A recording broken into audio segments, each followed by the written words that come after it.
हमारे वितराग व्यासनाथ भगवान और भी अन्य नामों से इस तरह जाने जाते हैं। अनीद्र गोपमाभूतो दृष्टिर्दैवं गोचरः अमूर्तो मूर्तिमानेको नैको नानैकतत्त्वदृक् अनिद्रगोपमाभूतो दृष्टिर्दैवं गोचरः अमूर्तो मूर्तिमानेको नैको नानैकतत्त्वदृक्। आपके समान अन्य कोई नहीं है, इसलिए आप अनिदृक कहलाते हैं। सबके लिए उपमा देने योग्य हैं, इसलिए उपमा भूतः कहलाते हैं। इनके लिए कोई उपमा नहीं है, लेकिन ये सबके लिए उपमा के योग्य हैं। महाभाग्यशाली होने से दृष्टिहीन है, भाग्य स्वरूप होने से दैवम भी कहलाते हैं।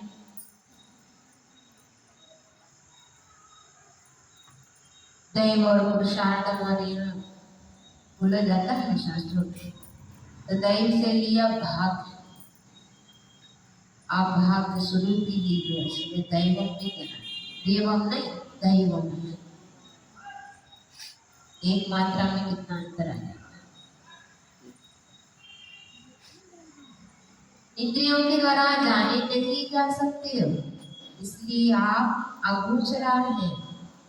गोचर मतलब जानने नहीं।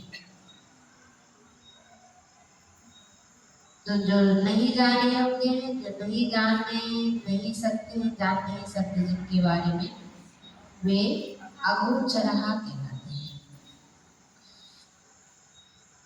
रूप रस गंध एवं स्पर्श रहित होने से आप कैसे हैं? अमूर्ता है, क्योंकि स्पर्श रस गंध वर्ग किसमें होते हैं?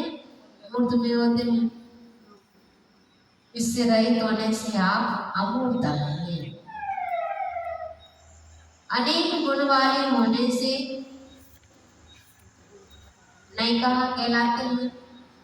शरीर सहित होने से मूर्तिमान कहलाते हैं। अद्वितीय होने से एकः कहलाते हैं। शरीर रहित होने से, शरीर से सहित है, रहित नहीं। रहित तो अमूर्त कहलाते हैं, शरीर से सहित है तो मूर्तिमान कहलाते हैं।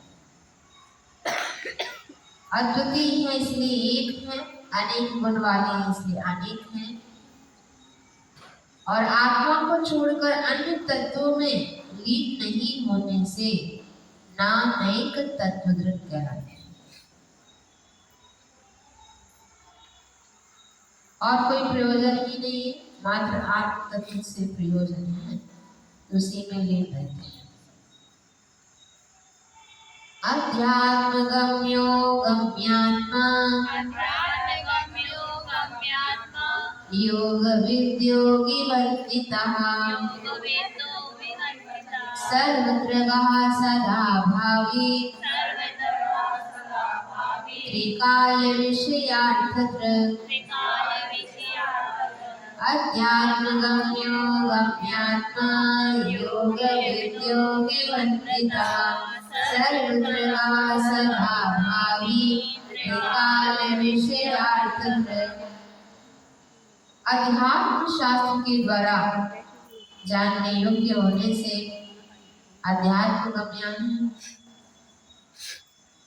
भावना परक है, और जिसमें आत्मा के बारे में चर्चाएं ज्यादा चलती हैं, जिसमें ज्यादा ज्ञान अर्जन होता है, ऐसे शास्त्र अध्यात्म शास्त्र कहलाते हैं। ऐसे अध्यात्म शास्त्र के माध्यम से भी आप जाने चाहते हो मिथ्या दृष्टि जीवों के जानने योग्य न होने से अगम्य आत्मा है। सम्यक दृष्टि को ही आप दर्शन देते हो, मिथ्या दृष्टियों को तो दिखते ही नहीं, उनको तो पत्थर दिखेंगे, उनके शरीर दिखेंगे, मूर्त दिखेंगे, लेकिन पत्थर में भी भगवान का दर्शन और सम्यक दृष्टियों के लिए ही हो सकता है। योग के जानकार होने से योगविद कहलाते हैं। योगों के द्वारा वंदना किए जाने से योगी वंदिता कहलाते हैं। केवल ज्ञान की अपेक्षा सब जगह व्याप्त होने से सर्वत्र वहा कहलाते हैं। ज्ञान के माध्यम से पूरे लोक में फैल जाते हैं। सदा विद्यमान रहने से सदा भावी है। अब उनका अंत तो है नहीं, हमेशा ही विद्यमान रहेंगे, इसलिए सदा भावी है। त्रिकाल विषय समस्त पदार्थों को देखने से त्रिकाल विषयार्थ दृष्टि शंकरा शंबदो दांतो दमी शांति परायणा अधिपा परिमानंदः परात्मज्ञा परात्परः शंकरा शंबदो दांतो दमी शांति परायणा करने वाले होने से शंकरा कहलाते हैं। शम से लिया सुख और करा मतलब करने वाले, जो सुखी सबको सुखी करने वाले हैं वे शंकरा कहलाते हैं। लेकिन तुम लोग तो और कुछ जानते हो, शंकर और कोई सुख का मार्ग बदलाने वाले होने से आप शंबदहा भी कहलाते हैं। मन को वश में करने से दांतहा कहलाते हैं और इंद्रियों का दमन करने से दमहा दमी भी कहलाते हैं। क्षमा धारण करने में तत्पर होने से शांति परायणा कहलाते हैं। शांति से लिया क्षमा। सबके स्वामी होने से अधिपहा कहलाते हैं। उत्कृष्ट आनंद रूप होने से परमानंदः कहलाते हैं। पर और निज की आत्मा को जानने से परात्मज्ञः कहलाते हैं। पर से परात्मा, पर पदार्थ और आत्मा से अपना निज, दोनों को ही आप जानते हो, इसलिए परात्मज्ञ है। श्रेष्ठ से श्रेष्ठ होने से परात्परः कहलाते हैं। परा से उत्कृष्ट अर्थ भी आता है, श्रेष्ठों में भी सबसे श्रेष्ठ हैं। त्रिजगत वल्लभो भर्चस् त्रिजगन् मंगलोदया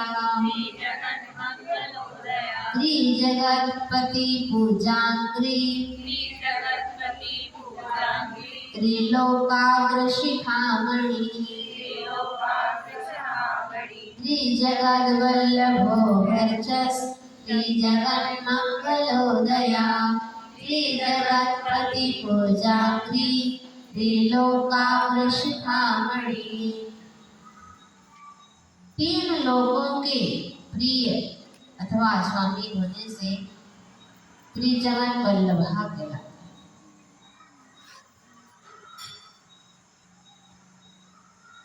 पूजनीय होने से अभ्यर्च्य,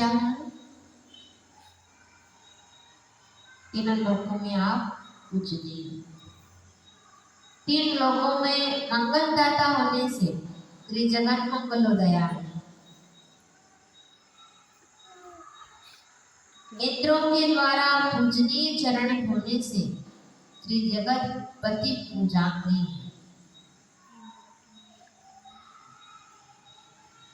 तीन लोक के अग्र भाग पर चूड़ामणि के समान विराजमान होने से आप त्रिलोकाग्र शिखामणि, तीन लोगों के अग्रभाग पर चूड़ामणि के समान विराजमान। इति बृहदादिशतकनामकारकेभ्यो नमो नमः। अब नववां शतक है। त्रिकालदर्शी लोकेशो लोकधाता दृढ़व्रता सर्वलोकातिगा पूज्या सर्वलोकैक सारथी त्रिकालदर्शी लोकेशो लोकधाता दृढ़व्रता सर्वलोकातिगा पूज्या सर्वलोकैक सारथी। त्रिकालदर्शी, तीन काल संबंधी समस्त पदार्थों को देखने वाले होने से त्रिकालदर्शी है। लोक के स्वामी होने से लोकेशान, कई लोग तो नाम तो रख लेते लोकेश, लेकिन वास्तव में लोकेश नहीं है। लोकेश हमारे भगवान होते हैं। लोकेश समस्त लोगों के पोषक या रक्षक होने से आप लोकधाता हैं। सबके लिए रक्षा करने वाले आप ही हैं और कोई है नहीं। नहीं जाता बोलते हो ना, जाता मतलब रक्षक, आप ही रक्षक हैं और कोई है।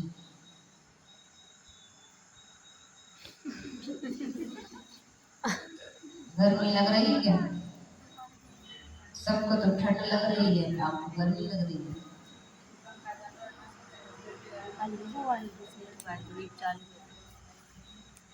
व्रतों को स्थिर रखने से दृढ़ व्रत कहलाते हैं।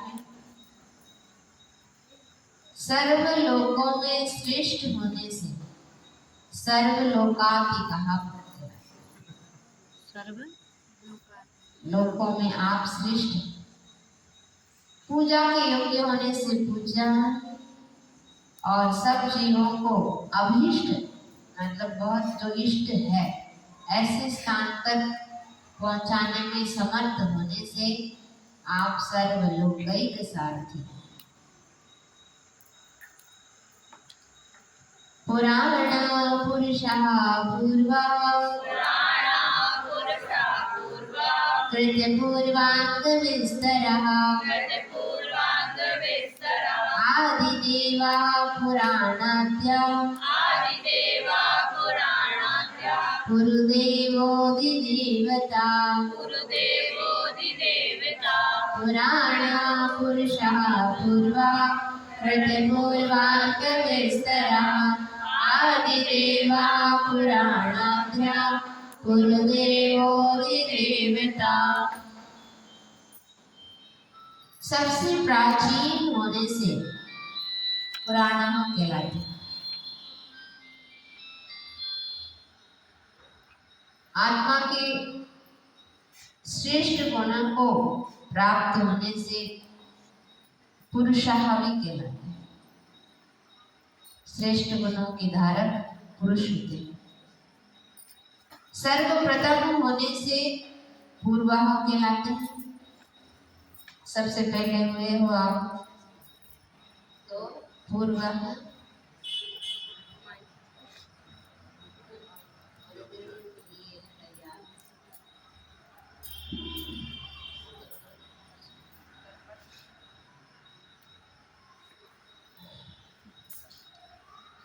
अंग और पुरों का विस्तार करने से कृत पूर्वांग विस्तरा है।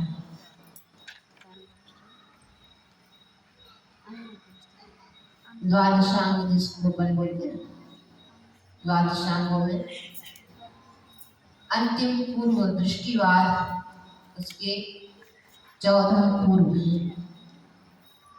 तो द्वादशांग की विस्तार करने वाले होने से ऋतुपूर्वाक विस्तार। देवों में मुख्य होने से आदि देवा है। पुराणों में प्रथम पुरुष होने से पुराणाद्य कहलाते हैं। आद्य मतलब प्रथम, पुराणों में प्रथम पुरुष होने से। महान अथवा प्रथम तीर्थंकर होने से गुरुदेवा हवि कहलाते हैं।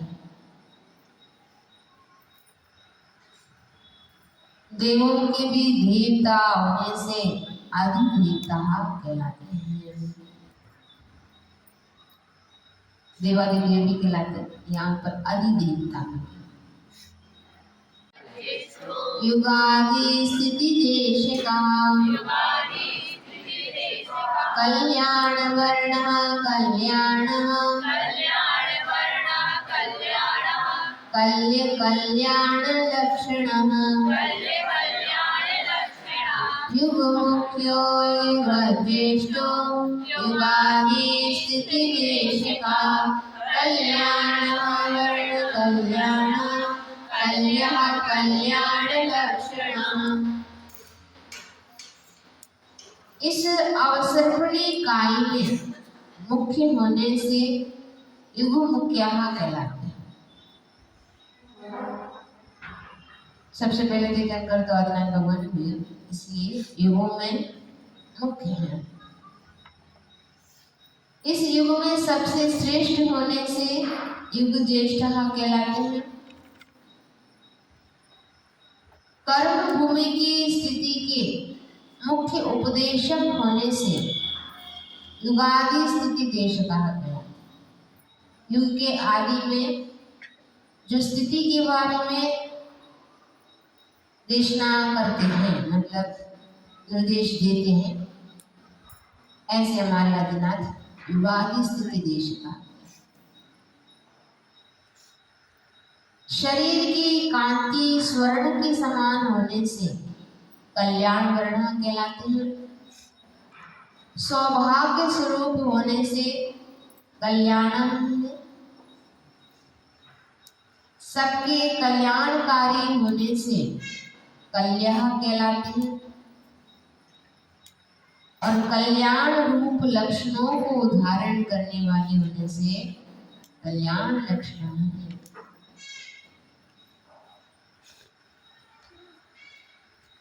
कल्याण प्रकृतिर्दीप्ता कल्याणात्मा विकल्मषा विकलंका कलातीता कलिलग्ना कलाधरा। कल्याण प्रकृतिर्दीप्ता कल्याणात्मा विकल्मषा विकलंका कलातीता कलिलग्ना कलाधरा। आपका स्वभाव ही कल्याण रूप होने से कल्याण प्रकृति है। सबका कल्याण करना ही आपका स्वभाव है, इसलिए कल्याण प्रकृति है। इनकी प्रकृति ऐसी है भैया, ऐसे बोलते हैं। तो भगवान का प्रकृति जैसी है, कल्याण करना ही इनकी प्रकृति है। सबको प्रकाशित करती आपकी आत्मा कल्याण होने से दीप्त कल्याण आत्मा है। और पाप रहित होने से विकल्मषा है। कल्मष मतलब होता पाप, उससे रहित हो चुकी, बीज से विरहित ले लिया तो पाप से रहित हो गई। काम आदि कलंक से रहित होने के कारण आप विकलंक हावी कहलाते हैं। कोई कलंक नहीं है आपके में, कैसे विकलंक है। शरीर रहित होने से कलातीता, कल मतलब होता है शरीर, उसमें अतीत शब्द जोड़ दो, कलातीता, शरीर से रहित कलातीत। पापों का नाश करने से परिलग्न है और अनेक कलाओं में पारंगत हैं, या अनेक कलाओं को आप धारण करने वाले हो, इसलिए आप कलाधरा कवि कहलाते हैं। अनेक कलाओं में पारंगत है। देव देवो जगन्नाथो, जगत बंधुर जगत विभु, जगद्दितैषी लोकज्ञः, सर्वगो जगदग्रजः। देव देवो जगन्नाथो, जगद्बन्धुर जगद्विभु, जगद्दितैषी लोकज्ञः, सर्वगो जगदग्रजः।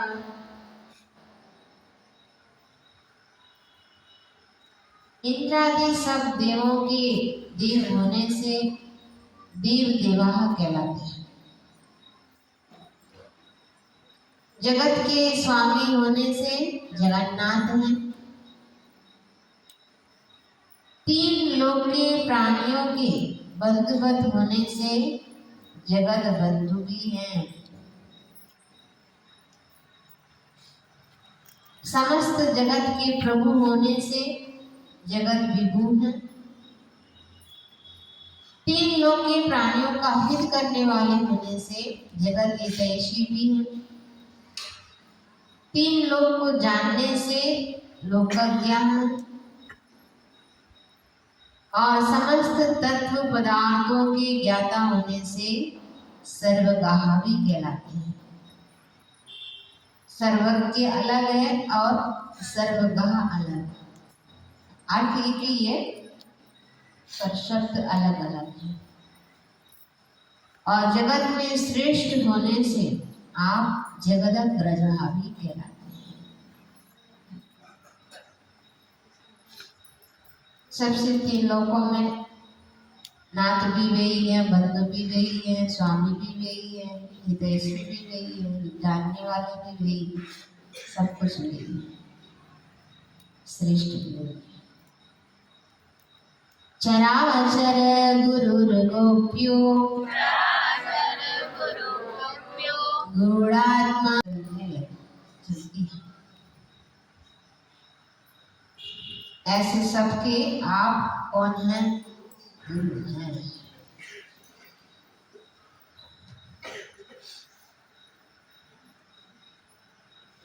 हृदय में बड़े यत्न से स्थापन करने योग्य होने से गोप्यः कहलाते हैं। बहुत पुरुषार्थ के माध्यम से अपने हृदय में भगवान को बिठा पाते हो, नहीं तो कहीं और बैठे हुए रहते हैं। अशाएं उनका निवास रहता है। उनको हटाते हुए भगवान को बिठाना बहुत कठिन काम है। आपका स्वरूप अत्यंत गुप्त होने से गूढ़ात्मा कहलाते हैं। गूढ़ अर्थात जीवादि पदार्थों को जानने वाले होने से गूढ़ गोचरा भी कहलाते हैं। तत्काल में उत्पन्न हुए के समान निर्विकार होने से सद्यो जाता है, यथाजात भी बोलते हैं। जैसे कहा हुआ है वैसा रूप, या यथावत बालकवत रूपित बोलते हैं।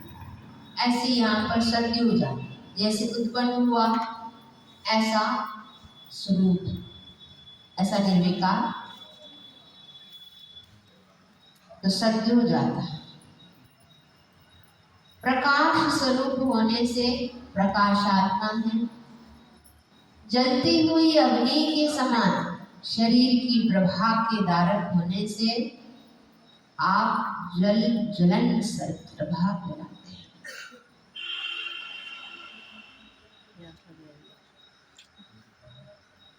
आदित्य वर्णो भर्माभा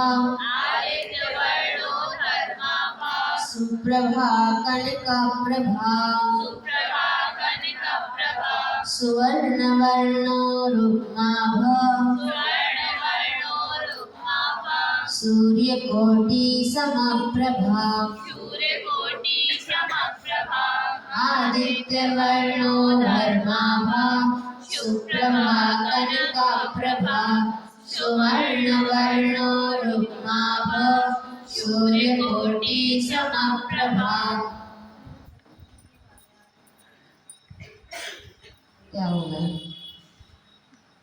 सूर्य के समान तेजस्वी होने से आदित्य वर्ण, आदित्य मतलब सूर्य होता है, उसके समान वर्ण वाले, तेजस वाली। सुवर्ण के समान कांतिमान होने से भर्माभा कहलाते हैं, और उत्तम प्रभा से युक्त होने से सुप्रभा कहलाते हैं। और कनक के समान आभा वाले कनक प्रभा हैं, स्वर्ण के समान। और स्वर्ण के रंग वाले होने से स्वर्ण वर्ण है, और स्वर्ण के रंग वाले होने से रुक्मा भावी कहलाते हैं। और करोड़ों सूर्यों के समान कांति वाले होने से सूर्य कोटि समप्रभा कहलाते हैं। इतना सूर्य हजार कोटि सूर्य से भी दीप्यमान है, फिर भी हजारों करोड़ों चंद्रमा के समान वो द्योत वाले भी हैं। नहीं तो पास में कैसे बैठेंगे लोग? इतने दूर से सूर्य को तुम सहन नहीं कर पाते हो, लेकिन भगवान के पास तो इतने सारे लोग बैठ भी जाते हैं, 12 सभा में बैठे रहते हैं। इसलिए मात्र कांतिवान ही है ऐसा नहीं है, सूर्य के समान तेजस्वी वाले भी हैं और चंद्रमा के समान शीतलता भी प्रदान करने वाले उतने ही होते हैं। बोले आदिनाथ भगवान की